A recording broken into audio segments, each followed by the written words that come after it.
खजाना, कार्टून का खजाना।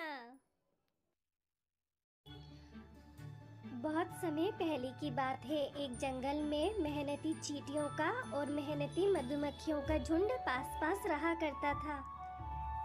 चींटियों ने सर्दियों के लिए अपने घर में अलग अलग जंगल से कई तरीके के फल, सब्जियां और मिठाइयां जमा की हुई थी।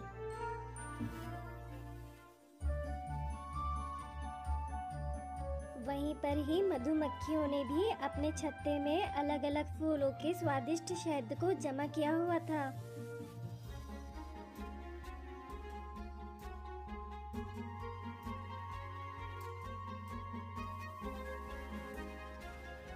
चींटियां और मक्खियां दोनों ही सर्दियां आने से पहले अपने अपने घर के लिए खाना इकट्ठा करने के लिए बड़ी ही मेहनत किया करती थी।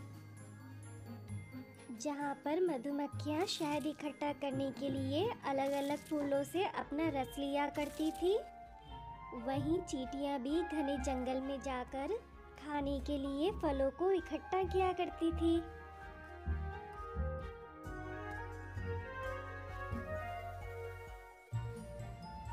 और शाम होने से पहले ही चींटियां और मधुमक्खियां दोनों ही अपना इकट्ठा किया हुआ खाना लेकर अपने घर को वापस लौट जाया करती थी। आपस में काम करने के साथ ही चींटियां और मधुमक्खियां एक दूसरे के गहरे दोस्त भी हुआ करते थे। जब कभी उन दोनों को एक दूसरे की मदद की जरूरत होती तो वो हमेशा एक दूसरे की मदद किया करते थे। मक्खी रानी, तुम्हारा बहुत बहुत शुक्रिया। एक बार की बात है, एक मक्खी अपने झुंड से अलग हो जाती है और अपना रास्ता भटकते हुए घने जंगल में चली जाती है। तब वे एक मकड़ी के जाले में फंस जाती है और मदद के लिए पुकारने लगती है, कोई मुझे बचाओ, कोई मुझे बचाओ। क्या कोई मुझे सुन सकता है? मेरी मदद करो, मैं यहाँ मकड़ी के जाले में फंस गई हूँ। मदद की आवाज सुनकर चींटी तुरंत ही मकड़ी की जाले की तरफ जाने लगती है। जाले के पास जाकर चींटी देखती है कि मक्खी बहुत ही बुरी तरीके से जाले में फंसी हुई है। ये देखकर चींटी मक्खी से कहती है, तुम घबराओ मत मक्खी रानी, मैं अभी तुम्हें इस जाले से आजाद कर देती हूँ। ये कहते हुए चींटी कुछ ही पलों में मकड़ी का जाला काट देती है, जिससे कि मक्खी आजाद हो जाती है। आज़ाद होते ही मक्खी चींटी को धन्यवाद कहती है और आगे की ओर को बढ़ जाती है।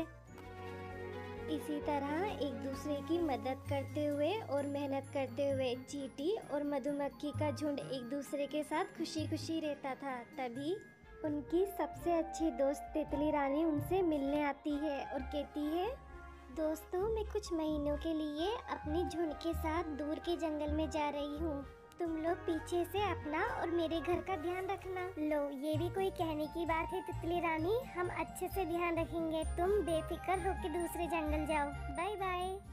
और इस तरीके से तितली अपने सफर पर निकल जाती है। अपना ध्यान रखना, बाय बाय। अब इसी तरीके से दिन बीतने लगे, सर्दियाँ पास आने लगी। चींटियाँ और मक्खियाँ अपना अपना खाना इकट्ठा करने के लिए और ज़्यादा मेहनत करने लगी।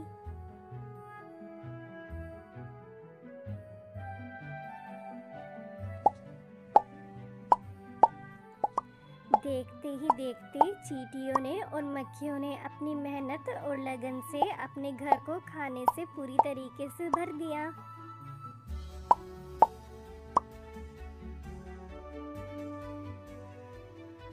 फिर एक दिन जब चींटी रानी और मक्खी रानी अपने झुंड का इंतजार करते हुए अपने घर के बाहर खड़ी रहती है, तब वे देखती है कहीं से एक टिड्डा उन्हीं की घर की तरफ उड़ता हुआ आ रहा था और उसके पास एक जादुई छड़ी नजर आ रही थी। हेलो दोनों रानियों, मैं पास ही के जंगल से आया हूँ।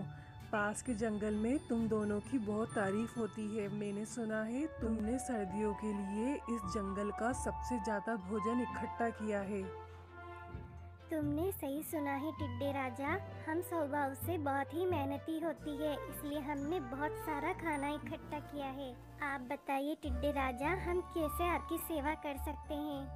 अरे नहीं नहीं, कैसी बातें कर रही हो। मैं तुमसे कोई सेवा कराने नहीं आया हूँ, बल्कि तुम्हें एक उपहार देने आया हूँ। मेरे पास ये जो तुम जादुई छड़ी देख रही हो, मैं इसे किसी मेहनती को देना चाहता हूँ। और इस जंगल में तुम दोनों से ज्यादा मेहनती यहाँ पर कोई नहीं है।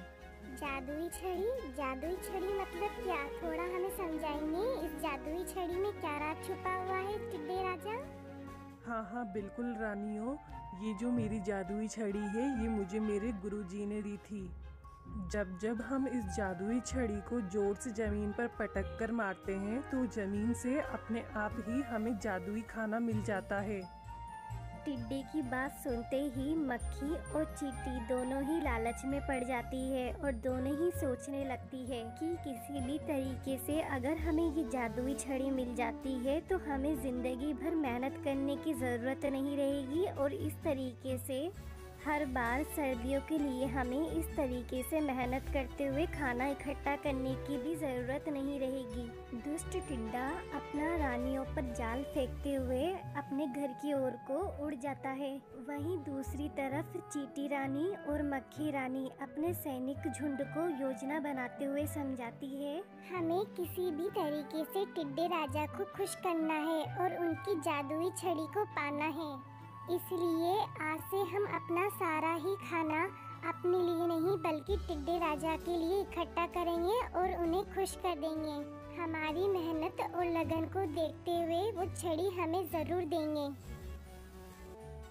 दूसरी तरफ अपनी रानियों की बात मानते हुए सैनिक चींटियाँ और सैनिक मधुमक्खियाँ टिड्डे के घर में ही अपना सारा खाना इकट्ठा करने लगी। और देखते ही देखते अपनी मेहनत से उन्होंने टिड्डे के घर को भी पूरी तरीके से खाने से भर दिया। इतना सारा खाना एक साथ देखते हुए टिड्डा बहुत ही खुश होता है और पूरे घर में उड़ते हुए सोचने लगता है, बेवकूफ़ रानियाँ आखिरकार फंस ही गई मेरे बिछाए हुए जाल में और दे दिया मुझे अपना सारा खाना। इतने सारे खाने के साथ तो इस बार की सर्दियों में मुझे मज़ा आ ही जाएगा। तभी टिड्डे की सहेली टिड्डे से बोलती है, क्या बात है टिड्डे राजा, इतना खाना कहाँ से लेकर आ गए? तुम तो बिल्कुल भी मेहनती नहीं हो, जरूर तुमने कोई नई चाल चली है। टिड्डा जवाब देते हुए कहता है, तुमने बिल्कुल सही सोचा मकड़ी रानी, मैंने एक चाल ही चली है और इस बार मैंने मक्खी और चींटी की रानियों को अपनी झूठी जादुई छड़ी की कहानी में उलझाया। उन्हें मैंने लालच में डालकर ही ये सारा खाना हासिल किया है। दूसरी तरफ तितली रानी को अपनी दोस्तों की इस बेवकूफ़ी का पता चलता है और वो तुरंत ही अपने जंगल लौट जाती है। सारी बात का पता लगाने के लिए सबसे पहले वे टिड्डे के घर की ओर को निकल जाती है, जहाँ पर वे टिड्डे और मकड़ी के बीच होने वाली सभी बातों को सुन लेती है। उसे अपने दोस्तों की हुई गलती और दुष्ट टिड्डे की चाल का पूरा पता लग जाता है। सारी बातें सुनने के बाद तितली रानी निकल जाती है अपने दोस्तों के पास उन्हें टिड्डे की इस चाल से बचाने के लिए। तितली रानी जैसे ही अपने दोस्तों के घर जाती है, दोनों दोस्त उसे बाहर ही खड़े मिल जाते हैं। दोनों ही रानियां तितली को देख के बेहद खुश होती है। इनमें से सबसे पहले चींटी रानी तितली रानी का स्वागत करती है। आओ आओ तितली रानी, मैं तुम्हारा स्वागत करती हूँ। लेकिन तुम दूर के जंगल से इतनी जल्दी कैसे आ गई? तुम्हें तो 1 महीने का समय लगने वाला था। क्या बताऊं, बात ही इतनी गंभीर है कि मुझे तुरंत ही वापस लौटना पड़ा। मैंने सुना तुमने और मक्खी रानी ने सर्दी का सारा खाना टिड्डे को दे दिया है। मैं अभी टिड्डे के घर से ही आ रही हूँ। वो तुम दोनों को बेवकूफ़ बना रहा है। बेवकूफ़ नहीं, बल्कि वो हमारी मदद कर रहा है। उसके पास जो जादुई छड़ी है उससे अब हमें और मेहनत करने की ज़रूरत नहीं पड़ेगी और ना ही सर्दी की चिंता करने की। मुझे तो ऐसा लगता है शायद तुम हमें बेवकूफ़ बना रही हो। तुम्हें ही टिड्डे की अब वो जादुई छड़ी चाहिए होगी। हाँ हाँ चींटी रानी सही कह रही है, तुम हमें बेवकूफ़ी बना रही हो। चली जाओ, तुम अब हमारी दोस्त नहीं हो। हमें तुम्हारी किसी भी मदद की ज़रूरत नहीं है। दोस्तों, मुझे तुमसे ये उम्मीद नहीं थी कि तुम लालच में इतने अंधे हो जाओगे। अब मैं तुम्हारे घर कभी नहीं आऊंगी और तुम्हारी मदद भी कभी नहीं करूंगी। देखना, तुम्हें अपने लालच की सजा जरूर मिलेगी। और दुखी मन से तितली अपने दोस्तों के घर के यहाँ से चली जाती है। वहीं दूसरी तरफ चींटी और मक्खी छड़ी पाने के लालच में इतने अंधे हो जाते हैं कि अपना जमा किया हुआ खाना भी टिड्डे को दे डालते हैं। छड़ी पाने का फैसला सुनने के लिए चींटी रानी और मक्खी रानी टिड्डे के पास जाते हैं। हाँ, तो बताओ टिड्डे राजा, हम दोनों में से तुम किससे अपनी छड़ी दोगे? छड़ी? हा, जादुई छड़ी? क्या मजाक कर रही हो? अरे मूर्ख रानियों, अगर मेरे पास जादुई छड़ी होती तो मैं तुमसे खाना क्यों लेता, बल्कि अपने लिए खुद ही खाना बना लेता। लेकिन तुमने हमसे कहा था ये जादुई छड़ी है। तुम हमारे साथ इतना बड़ा धोखा कैसे कर सकते हो? हमने अपना सारा जमा किया हुआ खाना तुम्हें दे दिया है। तुम बहुत ही मतलबी और दुष्ट हो। अरे चींटी रानी, इतनी अच्छी बातें तुम्हारे मुंह से अच्छी नहीं लगती, जिसने खुद अपनी सबसे अच्छी दोस्त यानी तितली को अपने घर से निकाल दिया था। मैंने सुना है वो तुम्हें मेरी सच्चाई बताने आई थी और तुमने उसे ही घर से निकाल दिया। वाह भाई वाह। चुप करो, तुम्हें पता है सर्दी का खाना हमारे लिए कितना जरूरी है। अगर हमने और हमारे सैनिकों ने खाना नहीं खाया तो हम इस सर्दी में मर जाएंगे। हमें अभी हमारा खाना वापस दे दो। क्या खाना? वो तो तुम भूल जाओ, मैं तुम्हें अब खाना वापस नहीं करने वाला। तुम क्या चाहती हो, तुम्हें खाना वापस देकर मैं सर्दी में मर जाऊं?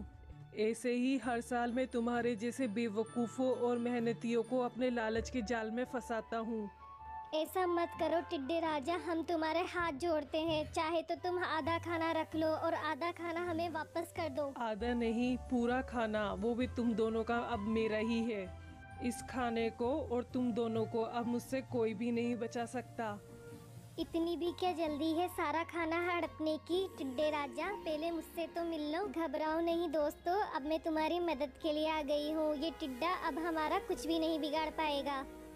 आओ तितली रानी आओ, इन दोनों के साथ आज मैं तुम्हें भी अच्छा मजा चखाऊंगा। वैसे मैंने सुना था इन दोनों ने तुम्हें बाहर निकाल दिया था, फिर भी तुम इनकी मदद के लिए आ गई। अब आ ही गई हो तो आज तुम भी इन दोनों के साथ ही मरोगी।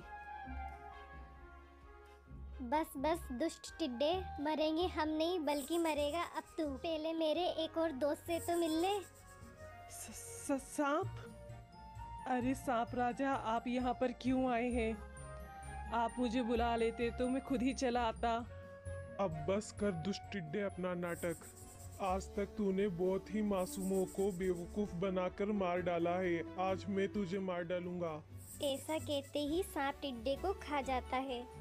हमने तुम्हारे साथ इतना बुरा व्यवहार किया, फिर भी तुम हमें बचाने आई।